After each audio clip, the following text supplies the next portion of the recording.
This is Laverne Anderson, and I guess I'd have to say this started at Sun and Fun in Florida when I signed up to get a free flight in an RV12. And as you can imagine, that was not a free flight. I had that on the April 22nd, 2009, and then as soon as I got home, I ordered the first kit, and the first kit that I started working on was the empennage, and I got that on the 14th of May 2009.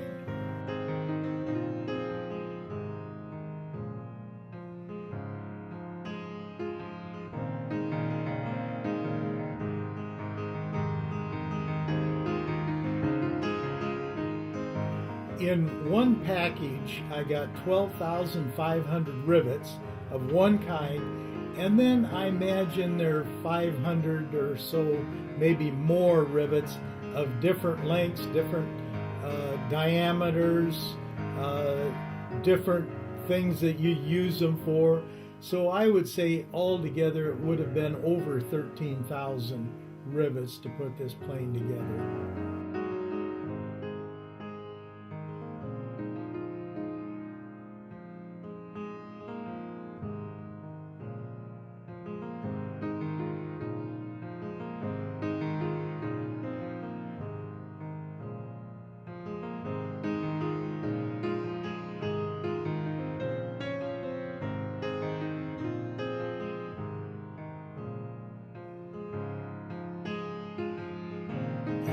I joined the Iowa National Guard when I was a junior in high school.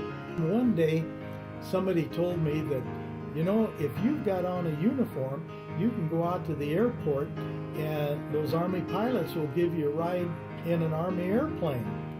And I said, really? Well, I went out there and flew one time in an Army airplane, and that was it. From that one flight, it was tunnel vision. What do I have to do to be an Army pilot? And that was kind of the beginning of my Army career.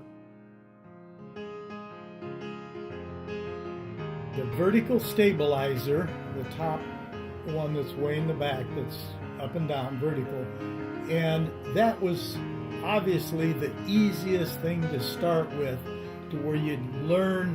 It was kind of a learning piece too, as well as the whole project, because you're doing things that you hadn't done before.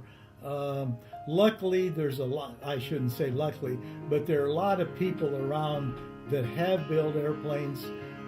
So if I had something that I questioned, I could either call the factory or I could call someone that I knew that had built before and could get a question answered that way.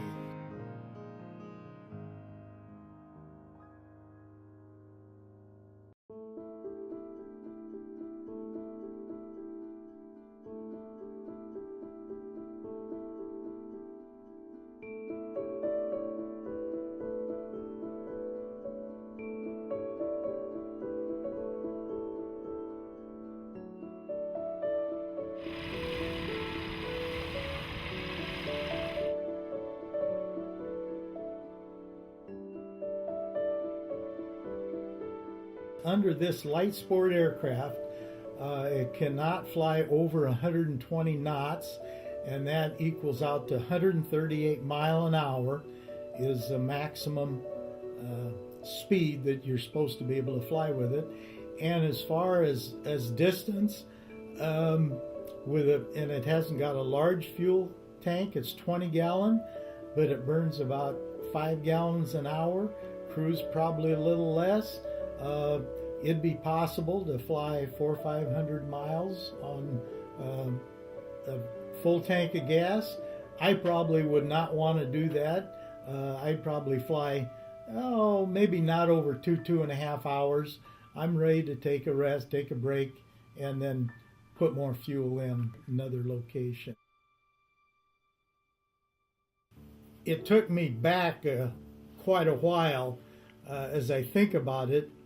I had not flown pilot in command in an airplane for 45 years, had not been pilot in command of a helicopter for 25 years, and then I start building an airplane. It took me about 2 years to build it, which was a pretty fast time, but this was a easier airplane to build than what some of them are. This used pop rivets, and it was easy to do that. You could go pretty fast with that.